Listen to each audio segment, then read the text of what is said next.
our mission is to help women become financially successful so they never, ever have to feel stuck or trapped like I did, ever.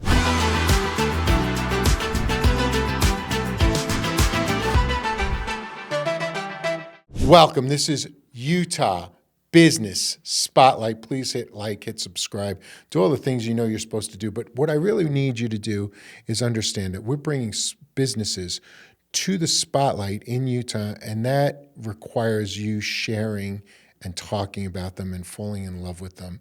So my goal is to introduce you to people that you're going to fall in love with just like I have. So without further ado, this is my friend and really incredible businesswoman. She's taking Utah by storm. It is no easy task. Heather Furness. Bellamarque is the product and the brand and something that you should write down because you heard about it here first. They're going to $1 billion, and we're going to talk with Heather for a few minutes and really get your take on what's going on. Yes. First off, thank you for letting me be here. I feel very honored and very blessed. Oh, man. Yeah, so thank you. Cool. You are with me from the very beginning of my journey, the very, very beginning. Yeah, and I was enamored with your energy, right? And I was curious as to why you went into a beauty product. What was the differentiation? You understood the level of risk, right? Which is high, right? Anytime you start a business, it's a higher level of risk. Absolutely. Especially when you're using products, right? Because you have to build them, you have to make them, you have to, there's so much that we don't know, like we were talking about, like you don't know what you don't know until you order your first shipment. You don't know what you don't know, or you would have never started. You never would have started. So we're going to talk about three things today. One is I like to address the big problem. What's the big problem? Then I like to address who's your perfect customer? Who's the people that you love? Then we're going to talk, we always end with innovation. And then I start to share some ideas and strategies on how people who might be in the same position can look at your company and what we could do to market it and really get the message out so that it gives some value. Is that cool? Absolutely. Let's do this. So I have it written down. So let me put my glasses on. Well, first we got to start. It's Bellamarque. Bellamarque. I said Marquis. It's okay. Everyone says Marquis, just so you know. Okay. It's Marque. So that's the toughest obstacle in your business. It is. It's beauty marque in French, kind of with a twist. Because in French, it is it's Marque. We got to make it fancy. This is global. So you want to hear we're going to tell a quick story. We're going to share a quick story because we're going to share some war stories. Oh, good. Because this is the last one of the day. So here's a war story. When I opened my first company was called Nouvelle Frontière. So I flew out to Paris to sit with my brother, and I transitioned from college, from law to cosmetology, and I thought I was going to work in the beauty industry. And I thought, oh man, so I'm sitting and my brother went to La Sorbonne, which is a college in Paris. So I flew out to see my brother, and I'm like, we're sitting on the La Seine, we're poor students, right? I mean, how poor am I? I flew to Paris. I mean, I was doing all right. But we're hanging out, and I'm like, I want to start a company, and I want it to be a French name.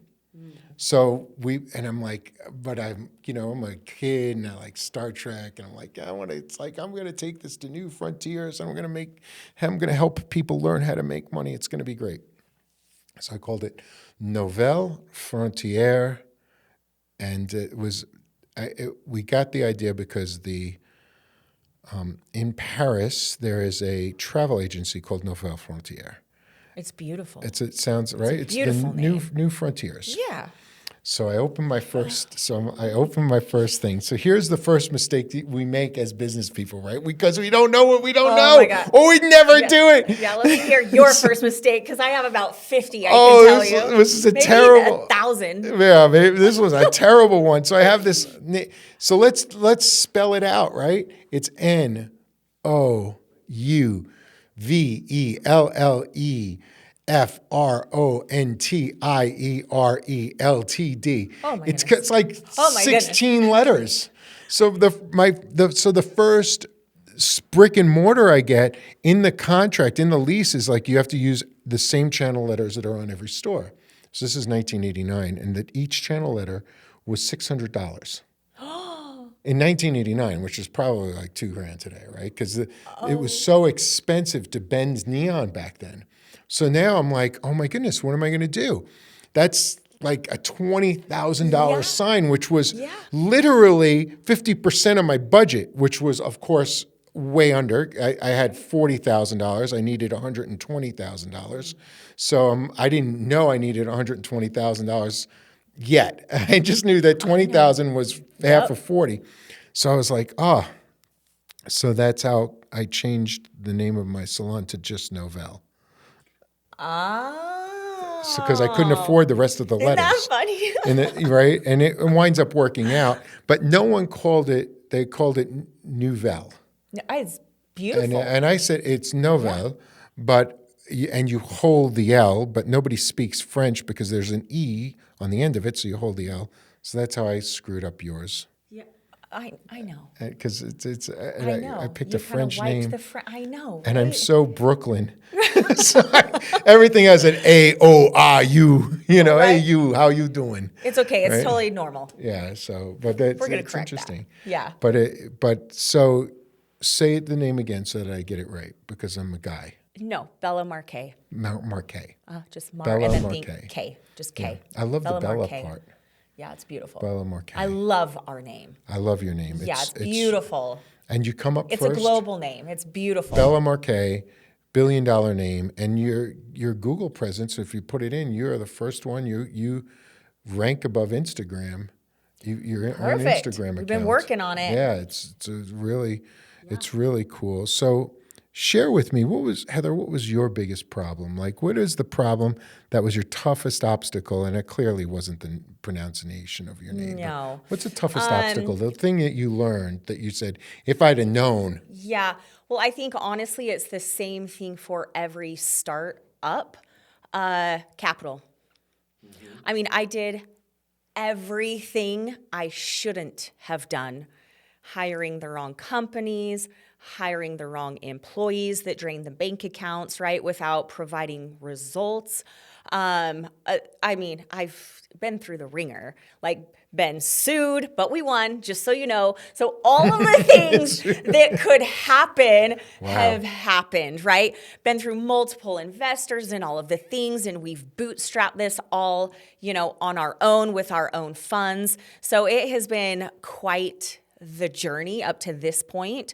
So I think the main thing, if you're looking to start a company, is you need to have the capital because it helps. I mean, I would be 10x where I am right now if we had the capital.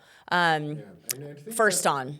I think capital is important. I truly do. I also think that there is a caveat to not having the capital.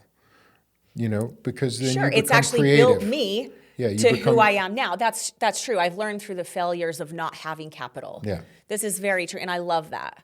Yeah, and because you learn it much faster. Oh my gosh. So yes. and there's a stat. You might know this stat already, but if you give a person $1 million or more, 87% of the time they go through it and they'll waste it.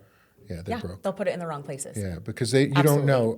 I've seen so many startups where they're more concerned about the color of the wall than the sign. And, Of course. We were in a startup, not a startup, it's a business sort of. They're failing. And it's beautiful. When you walk inside, it's beautiful. So I drove down the shopping center with my 15-year-old, Remington, and I'm always giving them business lessons. And I said, okay, Rem, tell me, look at the signs in this shopping center and tell me what's different. Like I said, there's one business that's failing. So write notes, guys, because this is important. There was one business that's failing, and it's the business that we're going to see. And all the other businesses are packed in the shopping center, all of them. And he's looking at the sign, and I said, this is something that most people wouldn't even notice. His sign is dark gray on a gray background. And then he has the channel lights inside. So it lights up at night, it looks quite cool, but during the day, it's dark gray. Everybody else's letters are white on the dark gray. So you can see everybody's sign but his.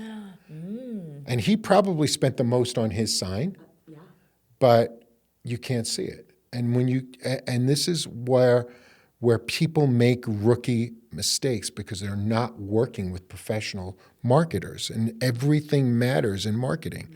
If they can't see you, they can't find you. So it doesn't matter how pretty the inside of your place is. It doesn't matter that you stressed about the walls and the color and the seats are so comfortable. No one's going to go out and say, man, that restaurant had the most comfortable seats ever. Right.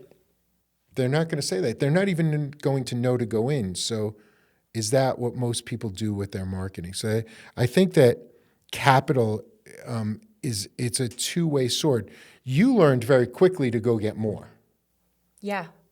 Yeah. Tell me about that journey. How did you market to get more capital? Because everybody wants to know, because most people start with too little. Every company fails for the same reason, because they run out of money. Yes. Every company. There's only one reason you're going to fail. You ran out of money.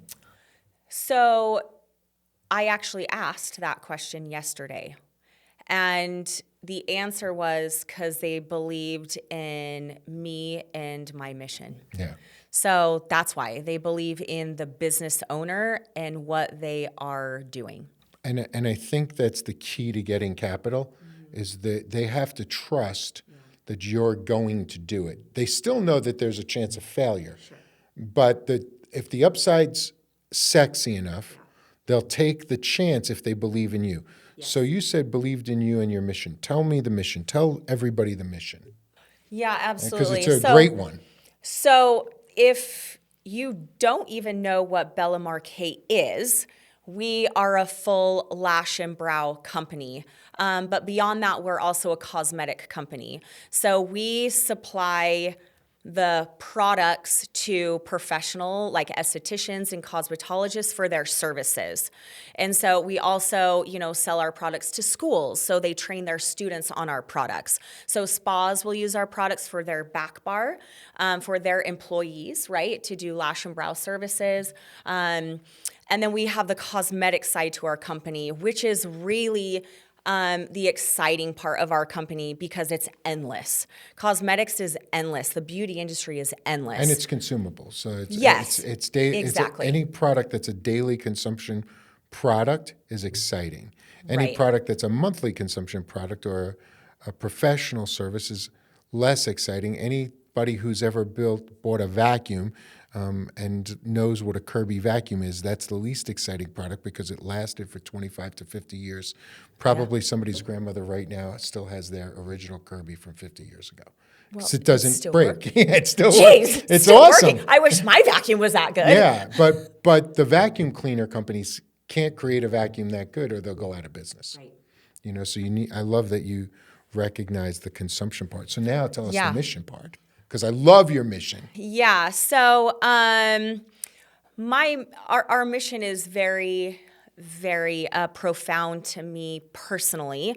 I got divorced about 2.5 years ago, and I felt very stuck and trapped in that relationship. So I don't know if any of you have ever felt stuck or trapped in your life. Yes. Any of you out there ever felt that way? Well, I felt that way. And it took me about 7 years to get the courage to leave. And the reason why I couldn't leave is because I didn't have the financial means to get out. And so our mission is to help women become financially successful, so they never, ever have to feel stuck or trapped like I did ever a day in your life. In our entire company, every part of our company is helping women acquire freedom for themselves. So money to me is not about the car, the handbag, the house. It is not. It is a tool that can actually buy you your freedom.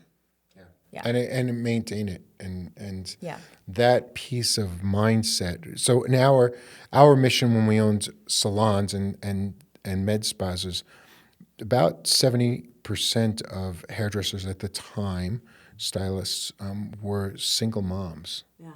And in the 1980s and 90s, hairstylists made less than the median poverty income by about $1,000. It was about my goodness. 24,000, and they were on average making about 23. So our mission was the same. It was like I come from the same background, but I'm a child of the background. So I knew what it was like to watch my mother struggle and not be able to make a decision to stay in a relationship what was unhealthy for my brother and I, but also unhealthy for her because of financial difficulties and the compromises that go into that and how that dilutes your esteem. So our mission was to help single moms become financially independent. Yeah, I love it. Yeah, so we hit the mark right around $80,000 a year was the average income of our stylists in the 1990s. That's fantastic. That was pretty decent. And That's fantastic. We were very especially proud then. of it. Absolutely. Yeah, so we hit the mark, but that's why I love what you do. I love that you're out there and you're advocating and you're championing this cause. And if you want to build a company, you have to champion a cause like Tom's shoes, buy one, give one. Sure. You know, like there's so many examples of it, and we forget. If you're not forgetting. You're like, hey, we're doing this. So what do you do with your people to help them become more successful? Yeah, so we actually do that in a myriad of ways. That's why I love what we're doing so much. And why there's so much growth opportunity for Bellamarque as a company is because we really have this beautiful circular system going that we kind of keep feeding ourselves, right? So to help women, we actually give scholarships away. So soon you'll be able to go on to apply for a scholarship to become a licensed lash and brow artist in the state of Utah. And then we also have a program where we license gals. So we're going to give you a scholarship to come through our program. You're going to get trained and certified not only with the state, but with our products. Mm-hmm. So you're going to have a big, beautiful kit. So you really walk out with two things. The scholarship gives you a state license and a certification with a major manufacturer. Correct. And with all of the products to make your money back 2x. So now you're set up, you're going to go out, you're already using a superior product that you're going to continue to use.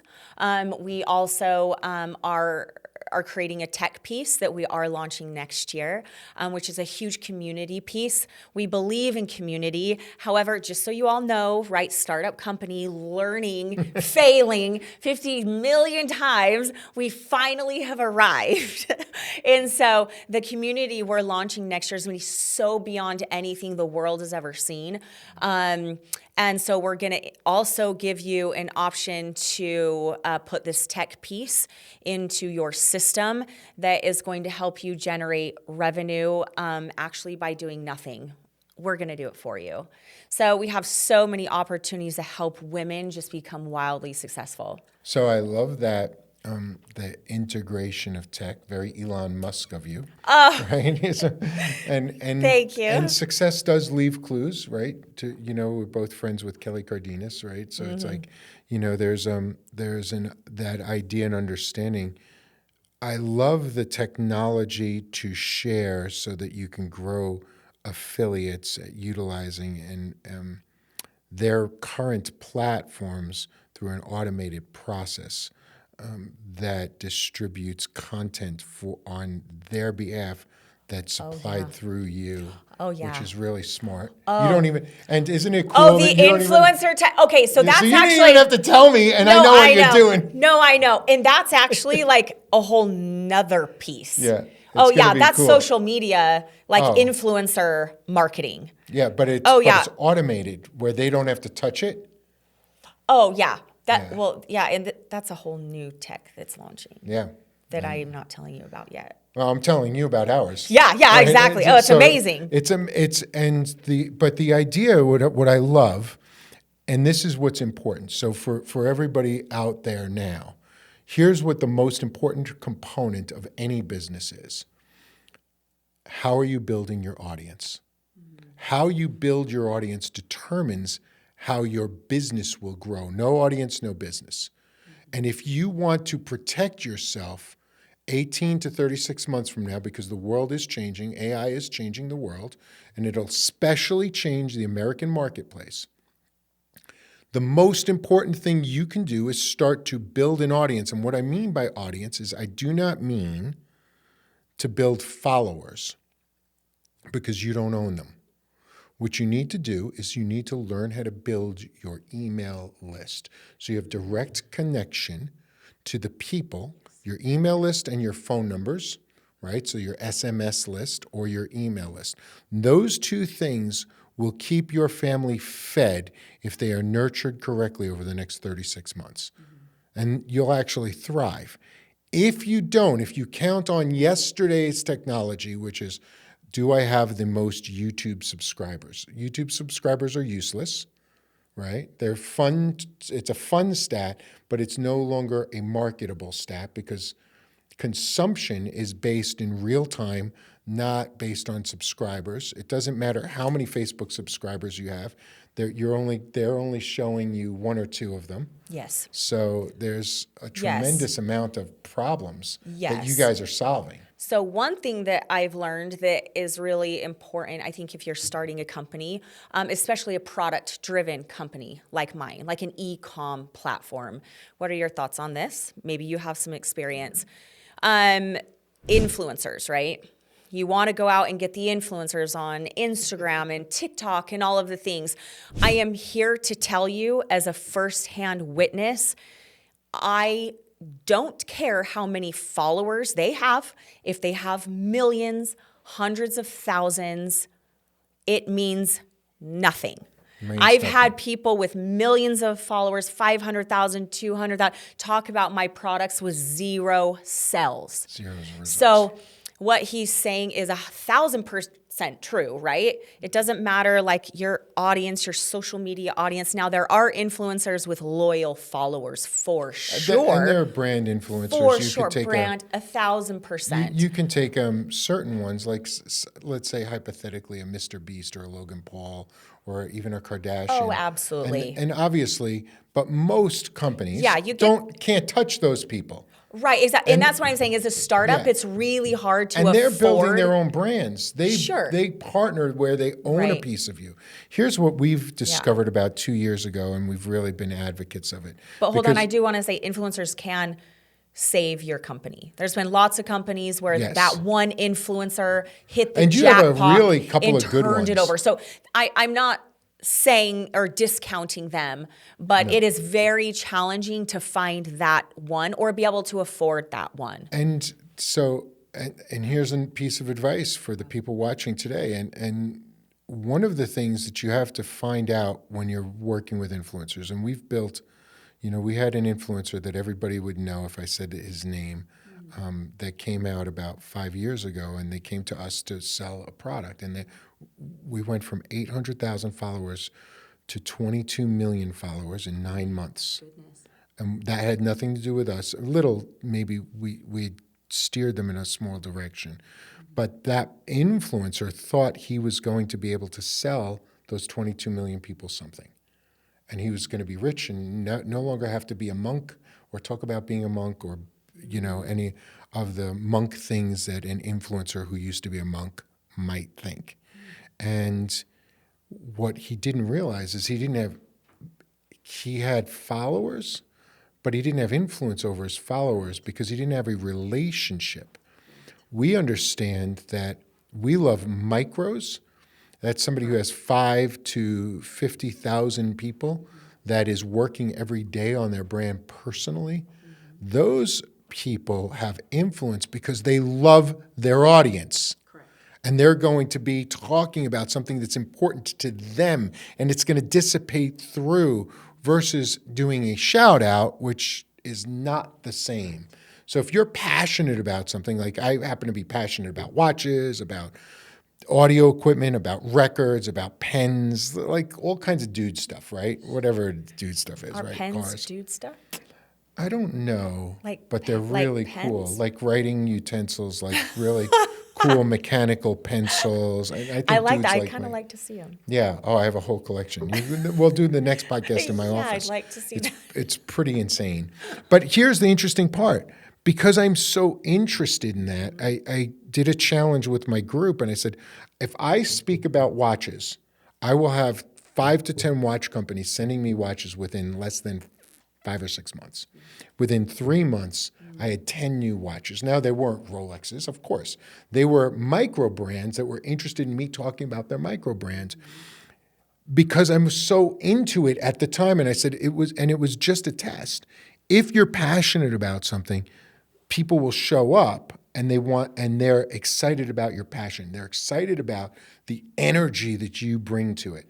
And I've seen a huge change in your company as you've decided to go past your humility and shyness, which most people wouldn't think you're shy because you're so pretty and in such great shape. No, it's because I don't like Instagram. Yeah, so social media. I'm like, please, you can hated someone. it. I hate it. And when we met, this is present day. Yeah. This isn't past. This is present day. but when we met, you were so anti. Like, I don't want to be the face of the brand. We're going to hire people to be the face of the brand. And I was yes, like, I and now know. you took over, and it's changing the brand. Yep. And I promise you, I'm there. You're the I'm not going to say I'm getting there, but I'll just say I'm there. You're the reluctant face of the brand, but I know. But your energy is, Fine. and that's what's going to attract influencers to the company because they're going to say their energy is like, I want her energy. Yeah. And I think it's incredible. Everything you're doing, Heather, is really, really cool. Thank you. What's the one thing in marketing that has you stumped that maybe I can help you work past really quickly for our audience? Oh, that's fantastic. Oh, look at you blessing my life and all these lives. With marketing, okay, so this has been a big issue, especially in the beauty industry, if it's very saturated. Yeah. So in order to do, let's just say, ads, to compete with the competition, you've got to be spending, $20K a month plus in Instagram ads, yeah, in social ads, in order to kind of see very any boutique turnover. Budget. Yeah, I think you have more? to. Yeah. Oh, so that's what we've heard from companies' starting point. Okay. Yeah. 20K. 20K is a test market. Sure, to compete with the marketplace. So as a startup, not being able to invest $20K a month, right, in Meta. 20K a month ads. Plus management. Right, which is on average 3 to 5K. 3 to 5K a plus month, just so you know. 10%. They generally want a potential of whatever Oh, really? sell. The companies I've talked to, it's just that. Okay. The 3 to 5 and then the budget. Right, the ad spend budget. And that's just something we haven't, up to this point, been able to afford. So it was just trying to be crafty, getting around those sort of things to penetrate our avatar, right, our market. So share with me, what's the avatar? Give me one avatar. I know you have many, but give me one avatar. I do. Let's just say a professional, an esthetician. You want to get an esthetician to be turned on to your product. Correct. Okay. Cool. I love that. And what will the esthetician do with your product? What's the outcome for the esthetician? They will use it to perform their service. So they will buy my lash lift kit, my brow lamination kit, so they can do that service on their client. So they can do that service on their client. Right. Right. So only a kind of a professional would want my professional products. So you want to, you're selling professional back bar products to service providers. Yeah. And you want those service providers to adopt your professional back bar product and then potentially sell the retail from the front end. On top of, exactly. Okay, cool. Double whammy. So they are on board for the professional and you get the professional. So do you want me to help you with that in 5 minutes? Would that be helpful to you guys if I can solve that problem in like less than 2 minutes? Yeah, because you can replace that product with like whatever products you sell, a golf product, a pen. Doesn't matter what it is, right? But if this is it actually does matter with it. You couldn't replace it with a watch. There's a consumable aspect of it that's going to cover, Yeah. right? But so here's the thing. Every one of those licenses is registered with the state. Yeah. Every one of those applications for government grants for your educational grant is registered with the state. So you can get a list. You can run a list. So let's say you wanted to run a list in Utah. You can find out everybody who's applied this month for a grant for aesthetics. And then you can find out where they're going to school, because on that it has to tell you where the educational center is that's going to fulfill the grant. They have to be attached to the educational center. And what I would do is something similar to what you were talking about as a scholarship. I wouldn't scholarship them. I would just give them the product. I would say, hey, here's how this works. We want to build out your company. So you're saying 20 grand, but let's say you had a $10,000 advertising budget, and you only wanted to use $10,000 a month. And let's say, for the sake of argument, that your wholesale cost, right, not what you're going to sell it for, which is, right, your wholesale real cost of goods, solid cost of goods, is, let's say, $400 or $500. Well, then every month you have the ability to turn on somewhere in the range of 40 or 50 estheticians to your product. And if you know the turnover rate, if you say, hey, if you get involved with this program, here's what you're going to get. You're going to get preferred. We're going to give you the startup kit, and you're going to get preferred rate on your first 90 days. So here's what you get on your first 90 days. Instead of keystoning the retail, we're going to give you, if you hit this milestone, whatever the milestone is. So let's say your retail product is a 4X. It's probably a better margin, but let's say it's a 4X from manufacturer to retail. It should be a 7. I'm pretty sure yours is probably where it should be, but let's say it's a 4X.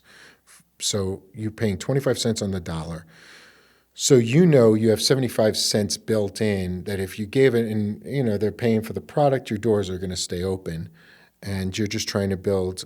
What you're trying to build is you're trying to build habitual sales. So there's this idea that in the beauty industry, I call it little ducks. When the little duck cracks the egg, they are mated to whatever they see. They're going to follow whatever they see first. So your only goal is to be first. And you don't have to get them to apply for the scholarship, because that's too hard. What you have to do is go to them and say, hey, we're doing this. I picked you out of all your classmates, or I picked 2 or 3 people. Sure. You're in this special program. And then you just knock out the programs. Because if you amateurize out, they're going to turn a lot of people onto the product while they're in school, because they're doing everybody for free. So what you explain to the service provider is like, so sell them this product at a discount. You're going to make money.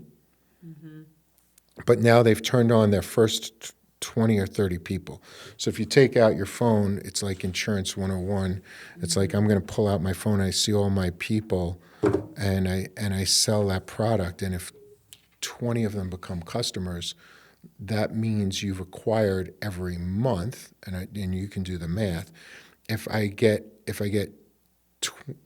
20 people to get into the program, 10 of them stick with it, but all 20 of them give me their first 20 clients. I'm growing by 400 clients a month. If the average client expenditure annually is $300, let's just say, and I do the math, I'm making $12,000 per month per acquisition at the end of the year. If the average person stays with me for 2.5 years, which your product's a superior product, so you might have they'll stay for much longer. But you just do it on a 30-month basis. Sure. You wind up acquiring every year, every month, $30,000 over 30. So you're saying the ones that are applying, reach out to them to pump them into my licensing program immediately. Right. And I would start, and I would so go our direct. ads for that actually do really well. I wouldn't take an those ad. have been easy. But you just go directly. I would just go. I pull the list. Yeah. I'd pull a list. The reason I would pull a list is because I want to grow my list. I don't want to take an We have ad. a pretty good list. Yeah, so I want to grow the list because if they said no today, that doesn't mean they'll say no in 6 months or 12 months. Right. So you want to drip on them continuously, but you're going to be able to get that list for fractions. And then, and then the ones who didn't say yes to the scholarship program, you're dripping on to do the buys. Yeah. And I wish I would have known when I started that, like you said, AI is taking over. It is taking over. Because there's a new, software out that's only a couple $100 a month that you can do targeted people in targeted areas, and they just scrape all the names for you. We've written several of them. Yeah, do all the things. So, very much so you must utilize AI. Yeah, you have to utilize Yes. AI. But if But, you're I mean, that scraping really lists, wasn't like a thing it's a only you can year and only a half ago, scrape 2 years ago. professional lists, guys. You cannot Yeah, and you scrape can't do residential. phone numbers either. Just emails. If provided. So legally, Yeah, legally you can't do Yeah, that. you can't Only if text they're- them, If their professional email is publicly available, you can email them. If it's not Right. publicly available, it's considered spam, and you can really ruin your reputation on your server. Yeah. But Well, that's how I would legal look AI, at it. yeah. And the other thing that I would do is I would look at we've launched so many we love bundles. So I would just keep getting I would buy email lists. So we've had tremendous success taking our clients from 0 to 100,000 a month in sales in less than a 6-month period of time by buying email lists and just acquiring more and more email lists. And that grows their companies exponentially. So I would look at acquiring, how do you increase the number of people you speak to daily? So organizations, like I've always thought you should be in organizations. The other organization I would look at is realtors. Realtors are going to be in a real problem. They're going to have a real problem in the next 12 to 24 months just because the way the industry's going. It's too easy to buy a home. They're changing the laws. The average realtor, 75% of realtors last year did not sell a single home. Yeah, and these are women in general. 70% of them are women that need an income. Oh, right? yeah, come and I'll license you. You can make $100K a year. Exactly. So if you based on your work. do that, and they're generally the great thing about realtors, they're professional dressers. They look good. They're already doing their makeup. Right? They're already into it. They're probably consumers of your product, but didn't realize that there's a $100,000 opportunity attached to your product. Right. So I would look at when they're not doing real estate. You're so brilliant. I would look at the realtors. Okay. So I would just say, okay, cool. Hey guys, I'm doing a realtor makeover. And we're going to focus on your lashes, and then I would back end them with the opportunity. So I put 100 realtors, female realtors in the room. I'd do a realtor makeover with a little photo shoot, and I would say there's highly likely 10% of them would be interested, and 5% of them would actually kick butt. So if you create 5% of them move to 80 to 100,000 a year, every time you throw one of those parties, you're making $1 million a year. Oh yeah. So I throw a party a month. Yeah, brilliant. Yeah. Done. Cool. I hope this was helpful, guys. You guys. Utah's business. It's Utah Business Spotlight. Like, subscribe, get involved. Bellamarque. That's right. Bellamarque. Look it up. Grab some beautiful stuff. And if you're looking for an opportunity, this is the company to be with. I'm completely endorsing them.